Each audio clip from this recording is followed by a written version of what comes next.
Bom dia, Marajás! Estamos de volta. Mentoria 449. Depois de 15 dias, estamos aí. Bom dia, Adriano, meu parceiro. Tudo bem? Bom dia, boa tarde, boa noite para você que vai assistir no gravado depois. E hoje, antes de começar, queria compartilhar um pouquinho de tudo isso que aconteceu aí nos últimos dias, né? Muita emoção, muito trabalho aí de Deus na minha vida e quero compartilhar, quero deixar isso registrado. Há mais ou menos uns 10 dias atrás, nosso atleta foi campeão sul-americano de salto em altura, batendo o recorde da competição, 2,08 m, na categoria sub-18, né? E isso marca um feito muito grande para a nossa equipe, para a nossa cidade, eu como treinador, ele como atleta. Essa camisa aqui é da Comitê Olímpico Brasileiro, do Brasil, e tudo isso é muito bom, é muito maravilhoso, né? Essas conquistas que a gente consegue enxergar no âmbito terrestre, material, elas são boas, elas nos ajudam, fortalece, mas existem algumas conquistas que a gente precisa enxergar também dentro desses processos de vitória e de derrota. O que eu quero dizer com isso? Que o melhor momento, acho que a melhor comemoração que eu tive nesse processo todo não aconteceu no dia dessa competição. Aconteceu no treinamento, aonde a gente estava treinando, estava só eu e ele ali conversando do lado do colchão do salto em altura. E aí ele falou assim: caramba, Dani, eu fui para a igreja no final de semana, eu comecei a sentir um negócio, e aí eu não conseguia parar de chorar. Eu falei: pois é, isso aí é o Espírito Santo te incomodando, no bom sentido de te chamar. Ele quer se relacionar mais com você, que ele quer que você busque mais a ele. E naquele momento ele parou de falar, ele começou a pensar, e eu perguntei: e aí? E como é que está o seu relacionamento com Deus, com o Espírito Santo? Esse menino deitou na grama do lado do colchão e só chorava. E ali era a nítida presença do Espírito Santo trabalhando no coração dele. E eles se entendendo ali. E isso foi alguns dias antes dele ir para lá. E não é por conta disso que ele venceu. Eu acho que a vitória ela é uma coroação, né, do momento exato que a gente precisa ganhar. E quando eu falo isso, eu tenho certeza que existem momentos que a gente precisa perder. Só que a gente não quer perder e a gente não deve querer perder, mas a gente deve buscar o que que eu preciso melhorar, o que que eu preciso entender nisso que eu estou passando. E da mesma forma que quando é muito fácil, quando a gente perde, a gente buscar respostas. Mas quando a gente ganha, é mais difícil da gente buscar respostas. E, para mim, hoje, o mais importante é isso. Em que momento que Deus falou conosco? Em que momento que o Espírito Santo agiu ali naquele coração? Porque a competição é só uma ferramenta para trabalhar o nosso coração. Isso foi uma das coisas que aconteceu nos últimos dias. Mas ontem o chão tremeu. Eu achei que você ia lá, Adriano.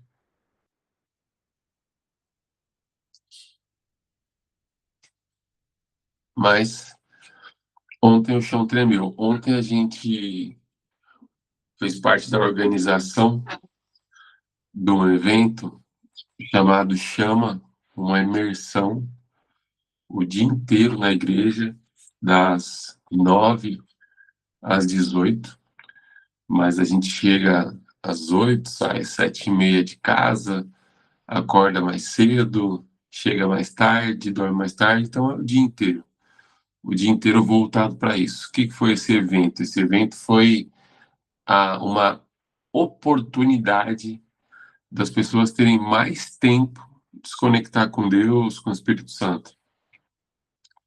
Então, a gente tinha a cada hora momentos de pregação, louvor, oração e direcionamento. Foi tremendo, foi um mover muito bonito, trabalhou bastante o coração das pessoas. A gente já está pensando aí como será os próximos, porque nossa igreja precisava disso, né? Era um evento aberto, mas principalmente as pessoas da nossa igreja precisavam. Nem todos vieram, né? Por ser um feriado, então alguns já tinham compromisso marcado, mas foi tremendo o que aconteceu lá. Quando a gente voltou do Descende em 31 de janeiro, e ontem fez 3 meses que a gente foi para lá, a gente entendeu. Bom dia, Márcia. A gente entendeu que a gente precisava fazer algo diferente, né, na nossa igreja. E aí que tudo começou, tudo floresceu. Deus falou muito forte com a gente na viagem do Espírito Santo de volta para cá, e ontem o evento foi tremendo, tremendo mesmo. Vamos fazer outros, né, desse tipo de imersão, o dia inteiro, e aí a gente vai avisando. Mas o mover de Deus ontem foi muito bom. Uma das últimas pregações de ontem, foram 6 pregações, o pastor Massal, ele veio para a nossa igreja para trazer uma palavra muito forte sobre o primeiro amor, né? E aí ele fez uma pergunta: você lembra quando você se apaixonou pela sua namorada, que depois virou sua esposa, seu esposo? Você lembra que você acordava pensando na sua paixão? Que você ia almoçar pensando na sua paixão? Que você ia dormir pensando na sua paixão? E que o primeiro amor com Deus, a primeira paixão que a gente tem quando a gente sente a presença de Deus, ela é assim. Mas com o tempo isso, infelizmente, esfria. E a gente precisa encontrar mecanismos de ativar esse primeiro amor novamente. Porque se o primeiro mandamento é que devemos amar a Deus antes de todas as coisas, a gente precisa continuar buscando. E a aula de hoje ela tem tudo a ver com isso, né? Quando a gente fala de depressão, e a aula de hoje é: saia da caverna da depressão. a gente precisa entender algumas situações, né? E uma das situações que a gente precisa entender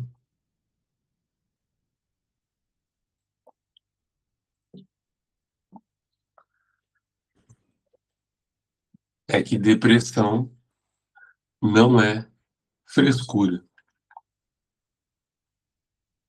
A depressão, ela existe. Existem pessoas que estão doentes com depressão. E isso a gente precisa enxergar com um olhar de misericórdia, um olhar de compaixão, de empatia antes de tudo. Se colocar no lugar da pessoa. Por que será que ela está sentindo isso? E da mesma forma que a gente tem que ter uma certa frieza de entender que a depressão é um vício. E aí você fala assim, poxa, Dani, mas a pessoa, ela quer ficar na depressão? Eu disse que ela é um vício. E ninguém quer ficar no vício. Então, se o cara é alcoólatra, ele não quer ser alcoólatra, mas ele tem um vício do álcool. Então, existem alguns gatilhos que vão puxar ele de volta para aquele vício. E é o que ele faz, ele fica longe desses gatilhos, o máximo que ele pode, e ele vai tratando o seu coração e a sua mente também, que é a sua alma. Existe uma batalha espiritual muito grande para que essas pessoas permaneçam no vício, porque ali elas não estão sóbrias 100%. Elas sofrem ataques muito mais fáceis, porque elas ficam vulneráveis espiritualmente quando o físico e o mental já está abalado.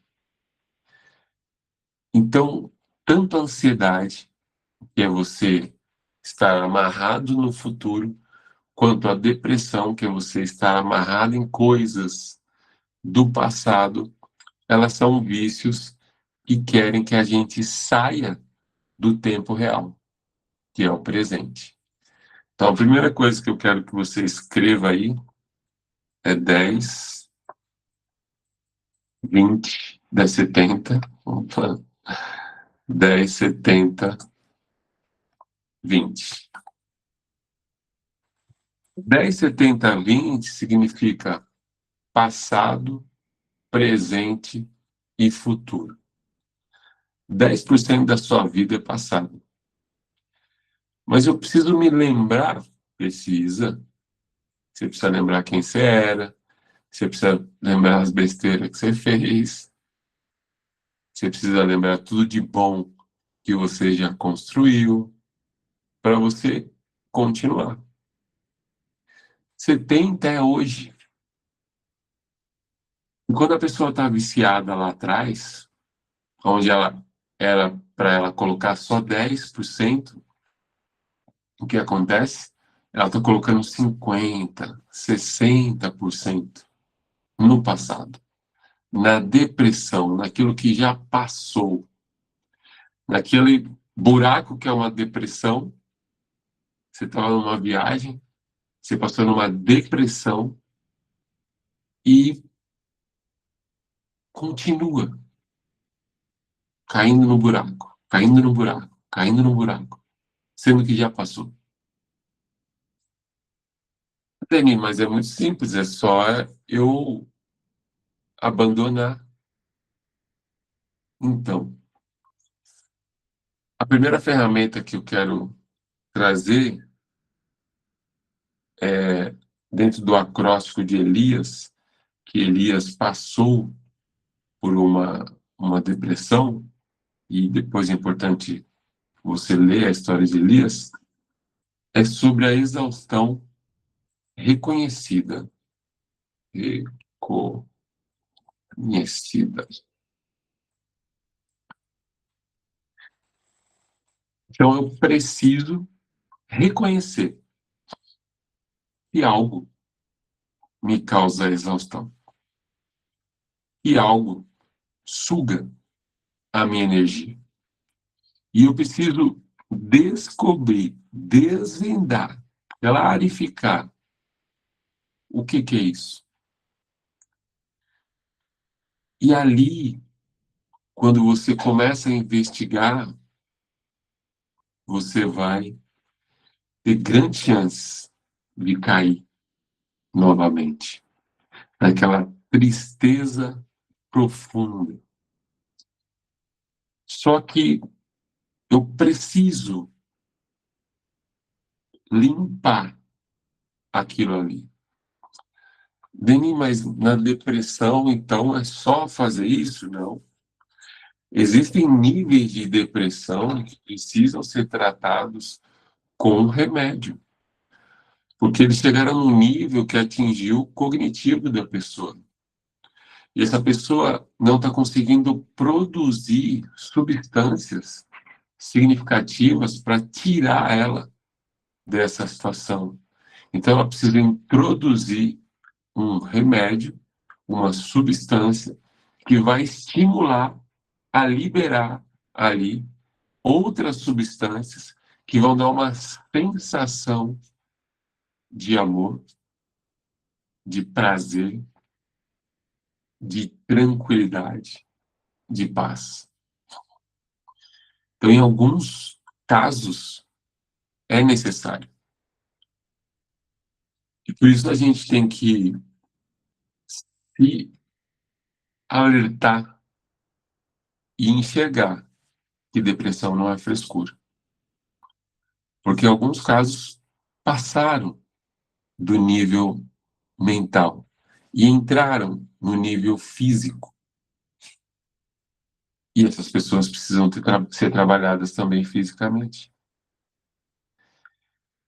Então, quando eu reconheço que existe um vício, que existe uma doença instalada ali, eu busco resposta, eu busco a cura. Então, a exaustão reconhecida é o primeiro ponto. E dentro dessa exaustão reconhecida, eu preciso buscar se o que aconteceu me causa remorso, se o que aconteceu me causa culpa, se o que aconteceu me causa ressentimentos, mágoas ainda. E de tudo isso que aconteceu, eu preciso começar a trabalhar meu coração com Deus, com pessoas que realmente agregam, para que eu consiga enxergar um arrependimento. Então, talvez eu precise me perdoar, talvez eu precise perdoar alguém, mas o arrependimento ele é algo muito forte. Ele é algo muito diferente do remorso. Então, imagina um menino que estava numa prova e aí ele decidiu colar. E aí a professora pegou. Quando ela pegou, ele falou: putz, agora já era, né? Vou ficar com nota ruim. Ela vai me dar uma bronca, meus pais vão me dar uma bronca, eu estava colando, mas vida que segue. Isso é remorso. Agora, quando a professora pegou a prova e ele sentiu que ele errou e que ele não quer mais fazer isso, aí ali ele está se arrependendo. E o arrependimento, ele traz essa vontade de não querer fazer isso de novo. Não querer passar por isso de novo. de querer buscar ser uma pessoa melhor da próxima vez. E aí a gente começa a sair dessa exaustão. A gente começa a reconhecer que eu preciso me perdoar, que eu preciso perdoar alguém, que eu preciso levantar e continuar. A outro item que eu quero trazer é sobre a liberdade de quem? Opa, a liberdade do passado. Escrevi 2 vezes. A liberdade do passado.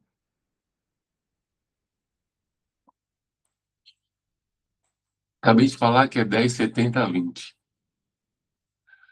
Até quando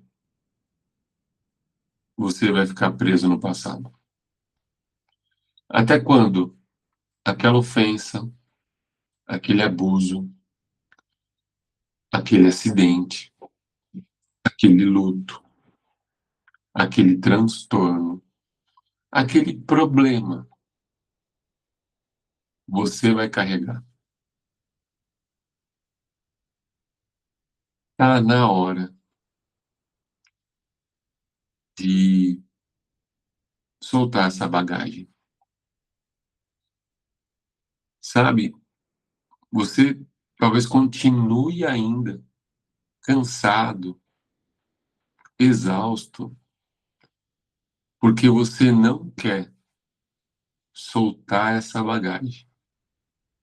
Agora eu quero que você visualize uma pessoa carregando 2 malas pesadas e andando o dia inteiro. Vai trabalhar, coloca 2 malas pesadas dentro do carro. Quando não coloca na moto, tipo aquelas motos da Índia que vai empilhada. Aí chega no trabalho, entra com 2 malas pesadas, coloca do lado da cadeira, senta para trabalhar. Quem trabalha de pedra, imagina, você andando lá com os alunos. Você levou 2 malas pesadas, deixou lá na sala, na pista lá do box. E todo mundo olha e fala: que isso? O que está acontecendo? Por que está assim? Um fardo. Exato. E as pessoas olham, elas veem que você está pesado, que você está com dificuldade de andar. A depressão, ela é nítida. Mas algumas pessoas conseguem disfarçar muito bem. Então elas deixam a mala no carro e entram como se não estivesse carregando nada.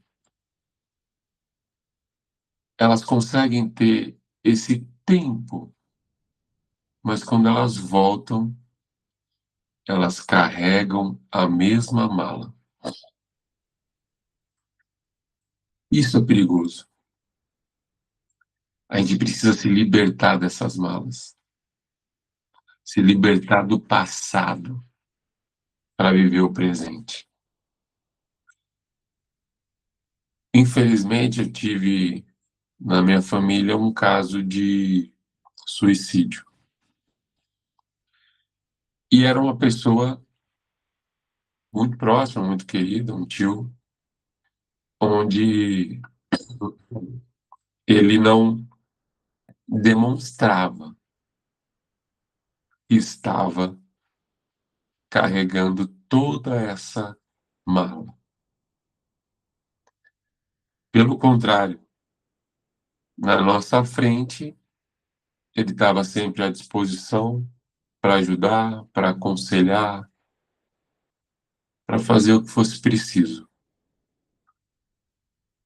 Duns, eu ainda era novo nesse entendimento, e das poucas vezes que eu lembro, próximas a esse episódio, eu lembro que você falava com ele, mas o olho dele estava disperso,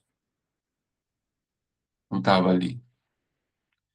E por mais que ele se colocava à disposição, e aí depois você começa a entender que tudo que ele estava fazendo era exatamente para poder fugir daquilo que ele tinha que resolver. E óbvio que ele estava doente, que ele não queria fazer isso, que ele não queria fazer dessa forma. E ninguém é culpado por não ter identificado isso. A família tem que ser tratada também. A gente precisa se libertar até dessa culpa de não termos percebido. Se não percebemos lá, qual é o nosso olhar hoje para as pessoas que estão conosco? As pessoas têm uma escuta ativa quando você está falando com elas, ou elas estão dispersas? As pessoas precisam falar. Jesus ele trabalhava muito mais com perguntas do que com respostas. E às vezes a gente quer falar, a gente quer direcionar, principalmente os nossos filhos, os nossos alunos, os nossos atletas, aqueles que estão ali convivendo com a gente, e a gente quer falar o máximo, e parece que depois a gente quer falar assim, tá vendo? Eu avisei. Mas não é sobre falar. E é muito louco porque, como a gente quer falar muito, quando você conversa com Deus, fica igual. A gente quer falar muito para Ele, só que a gente acaba ouvindo pouco. E essas pessoas, elas precisam falar para que haja uma limpeza no coração delas. Essa liberdade. Então, por isso que ele vai. É importante ir para o psicólogo, psiquiatra, psicanalista, o profissional da saúde que tiver à disposição ali no momento. É importante. Depressão não é frescura. Precisa ser tratado. E às vezes vai ser tratado como você. É um amigo, uma amiga, uma pessoa próxima ali. Para um café. Quantos cafés a gente está deixando de tomar? De ouvir uma pessoa. Eu estou tendo uma experiência muito bacana agora que eu estou discipulando alguns homens na igreja. Somos em 6, um grupo de 6. Toda quinta-feira à noite a gente se reúne, segue um estudo, fala da nossa vida e tenta alinhar com a vida em Deus. E aí a gente todo mês tem encontros individuais e informais, né? E a gente busca ir num café. E nesses encontros que duram 1 hora, 2, o último durou 3 horas, passa muito rápido. E a gente percebe que a gente não sabe nada da história da vida da pessoa. A gente começa a entender por que que ela está assim. Ela não é assim. Que todo mundo é Gênesis 1, 26, 27. Imagem e semelhança de Deus para governar todas as coisas. Todo mundo é assim. Mas as pessoas estão, nós estamos, de maneira diferente, exatamente pelo fardo, como o Adriano bem colocou aí, que a gente carrega, pelas bagagens que a gente não quer se livrar. E a gente precisa se libertar dessas coisas.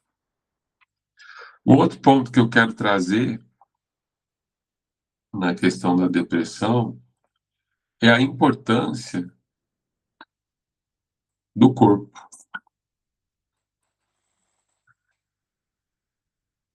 E aí a gente precisa se cuidar, né?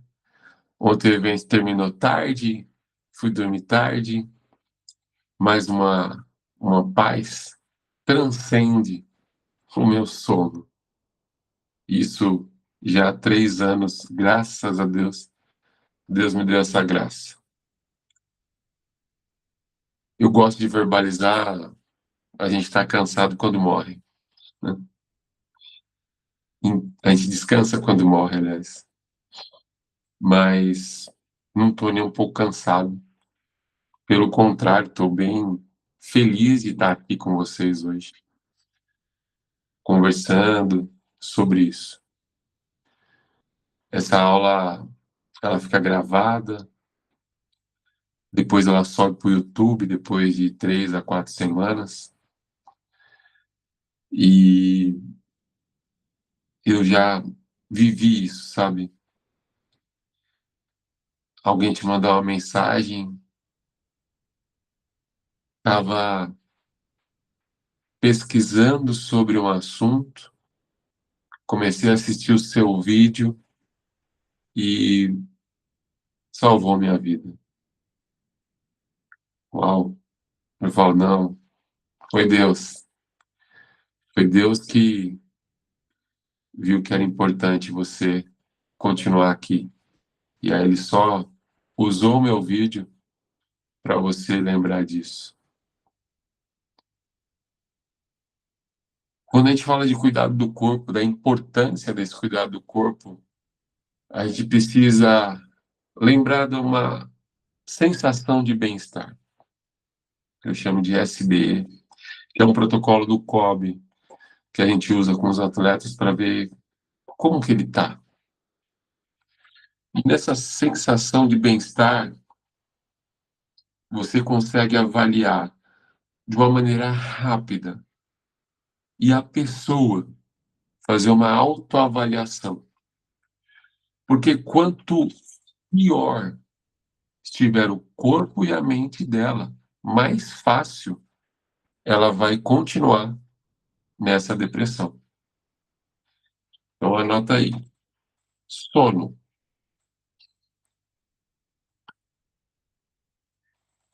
O que você vai avaliar? Se a pessoa, são 5 pontos. Se a pessoa dorme de 6 a 9 horas.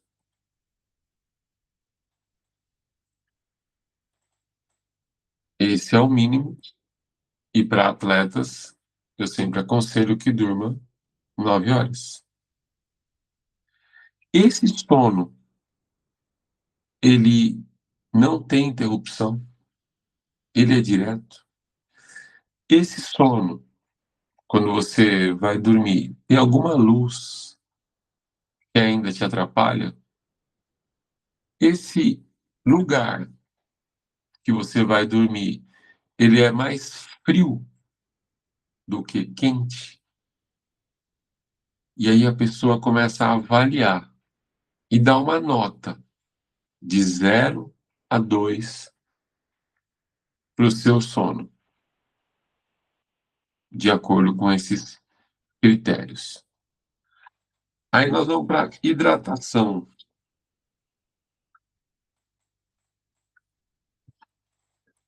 Seu corpo é 70% água. Então imagina a importância. Seu cérebro é 90% de água. Imagina a importância da gente beber água.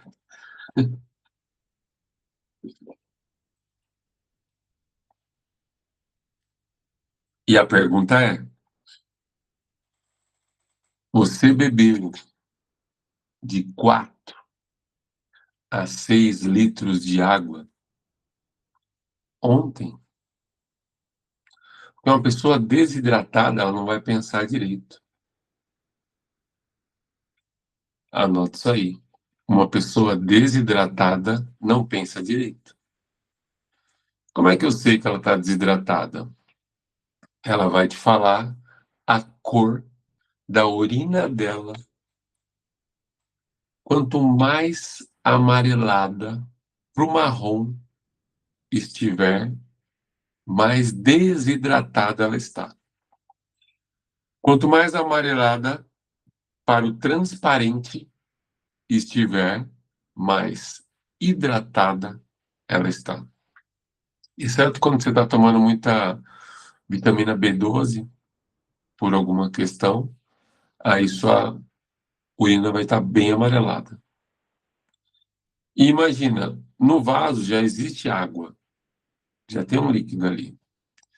Então, quando você urina, não e continua amarelo, significa que estava muito amarelo, que já foi colocado água ali para misturar. Você toma água, no mínimo de 3 em 3 horas durante o dia, porque não adianta eu tomar 6 litros de uma só vez, 4 litros de uma só vez. E aí a pessoa avalia e dá uma nota de 0 a 2 para sua hidratação. Alimentação. Esse é o ponto. A Márcia está aí, que é nutricionista, sabe o quanto é importante. Estamos consumindo os nutrientes necessários, carboidrato, proteína, vitamina, gorduras. Estamos comendo só porcaria, estamos tomando refrigerante e deixando o pH do sangue baixo. Estamos fazendo as refeições, café, almoço, janta, corretamente, em horários bons. E aí a pessoa avalia e dá a nota de 0 a 2. Dores. Essa pessoa sente dores no corpo, sente incômodo no corpo, sente limitação para executar algum tipo de movimento. Lembra que esse é um protocolo de sensação de bem-estar. Então, quanto mais dor ela tiver, menor vai ser a nota, de 0 a 2 ainda. Se ela não tem dor nenhuma, incômodo nenhum, limitação nenhuma, maior a nota dela. E por último, a parte mental, que é o humor. Naquele dia, como está o humor dessa pessoa? Ah, brigou com o namorado, não tá legal. Brigou com a mãe, com o pai, não tá legal. Mas não, tá tudo bem. De 0 a 2, como é que está o seu humor hoje? E aí, quando você faz essa conta, você tem 5 itens, cada item vale 2 pontos. Então, no máximo, você vai ter 10 pontos. E você consegue enxergar que eu preciso estar acima de 6 para estar acima da média. Para falar, ó, fisicamente, mentalmente, eu estou bem. A gente faz isso todo o treino com os nossos atletas. E o volume de repetições que eles fazem é de acordo com esse resultado. Então, a quantidade, quantas vezes eles vão fazer, é de acordo com esse resultado. Se o atleta deu 6 ou menor que 5, ele não está bem para treinar. Agora, você imagina uma pessoa com todos os dias tendo uma nota abaixo de 6. Então, olha a importância do corpo na questão da depressão. Se ela está mal fisicamente, vai ser difícil. E aí eu gosto muito do, do acróstico do Ganso, aonde ele me mostra que quanto mais exercício, atividade eu consigo fazer, mais liberação de GH, adrenalina, noradrenalina, serotonina, ocitocina, eu vou liberar no meu corpo. E essas substâncias, elas dão uma sensação de potência, elas dão uma sensação de relaxamento, uma sensação de prazer, uma sensação de amabilidade. As pessoas se sentem mais amadas através de um remédio chamado exercício físico, bem-estar total.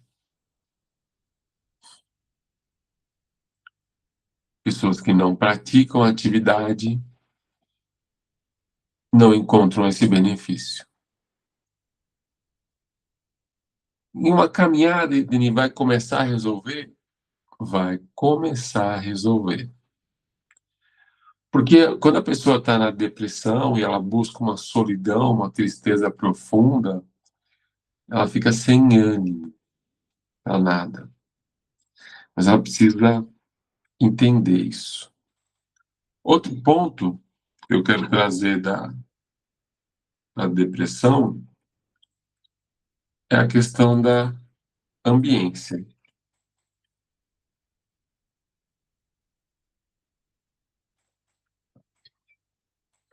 Então, a gente já sabe que ambiente e ambiência são coisas diferentes. Ambiente é um lugar, ambiência é a frequência que existe naquele lugar. Aí você imagina, a pessoa não está legal. Ela vai para um ambiente que não é legal, ela só vai somatizar. E o que a gente percebe? Que novos lugares, novas pessoas, novos ambientes, novos ares, novas atitudes, novos resultados vão ser encontrados. Ontem, a gente fez uma imersão, 9 horas dentro da igreja, 9 horas vivendo o sobrenatural. Essa ambiência nos fortalece. Denis vai resolver? Não. Se você não continuar buscando essa frequência, não vai resolver. Mas para isso, isso é para tudo na vida. Se eu não tiver constância, eu vou perder. Se eu parar de treinar, se eu parar de me alimentar, se eu parar de dormir bem, eu vou perder.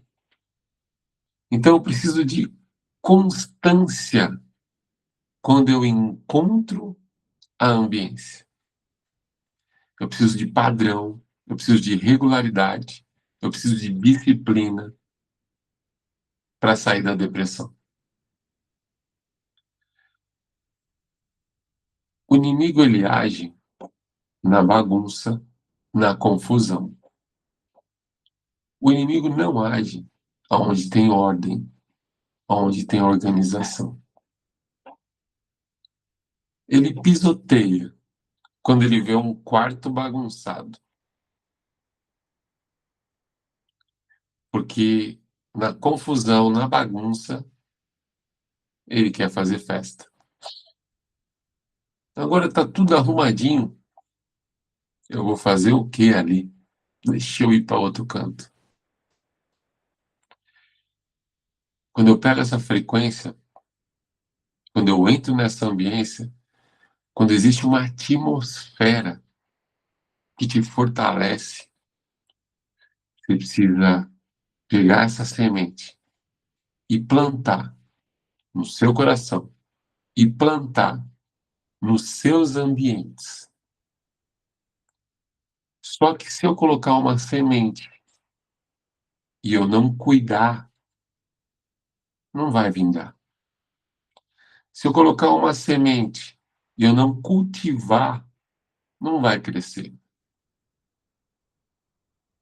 Então eu preciso continuar buscando mecanismos, ajuda, auxílio para continuar crescendo. Organização é a transformação do ambiente. Top. E por último, o último ponto é um sentido renovado.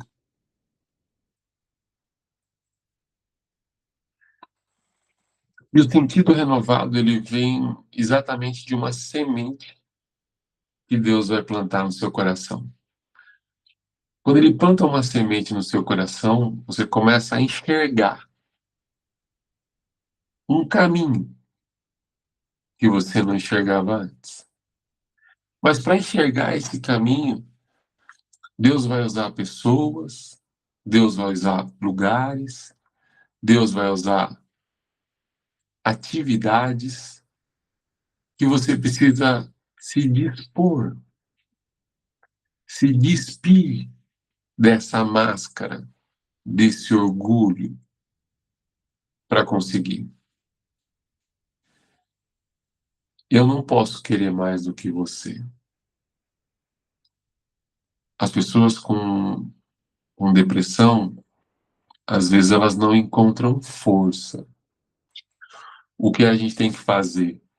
A gente tem que orar bastante, pedir para outras pessoas intercederem, porque existe uma camada, uma batalha muito forte espiritualmente, que essa pessoa não está conseguindo vencer sozinha.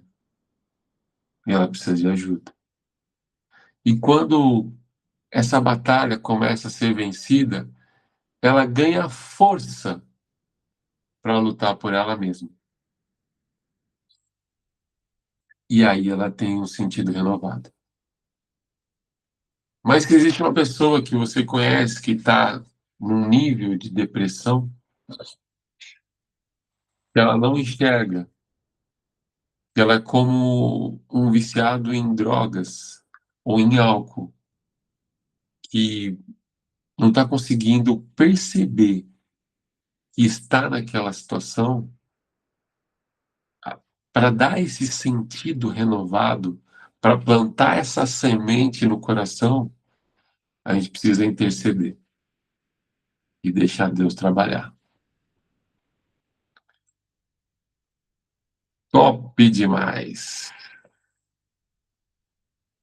E eu quero fechar com um versículo aqui.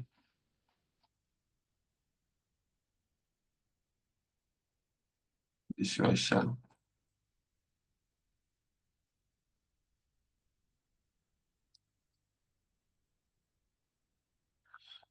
Ele está lá em Elias. Não, Primeira Reis 19. Elias não, Elias é o cara.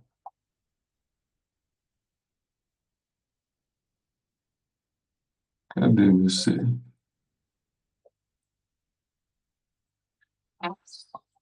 Primeira Reis 19, versículo 12, diz assim: E depois do fogo,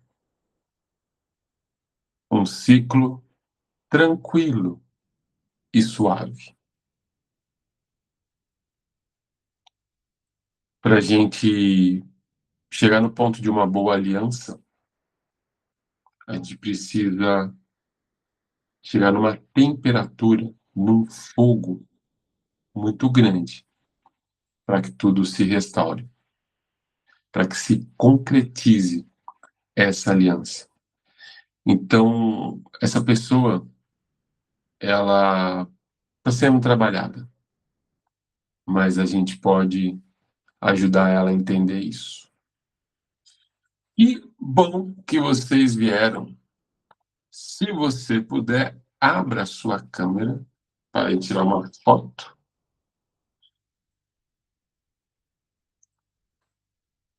Show. Sorrisão. Um, dois, três e. Aí. O que está escrito ali, Adriano? Cuscuz com o quê? Vamos tirar foto de novo, mas não saiu. Cuscuz com ovo? Da hora. Sorrisão, um, dois, três e. Aí.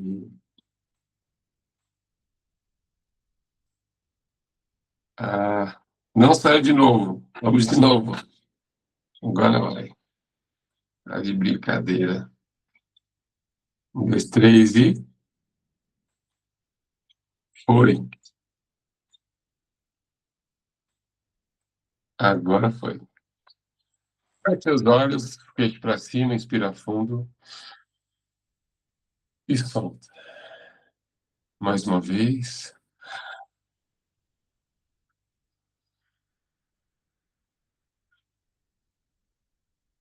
Senhor, muito obrigado. Obrigado por estar aqui com meus irmãos hoje. Que o Senhor plante uma semente nos nossos corações para que a gente possa cada vez mais ajudar, direcionar a pessoas que estejam passando por esse problema. Nos traz, Senhor, sabedoria para dizer as palavras certas para que elas consigam te enxergar, para que elas consigam sair dessa depressão. Senhor, que essas pessoas adquiram força, coragem para estar com o Senhor. É assim que eu te oro e te agradeço em nome de Jesus. Amém. E bom que vocês vieram. Bom domingo. Bora bater PB. Beijo.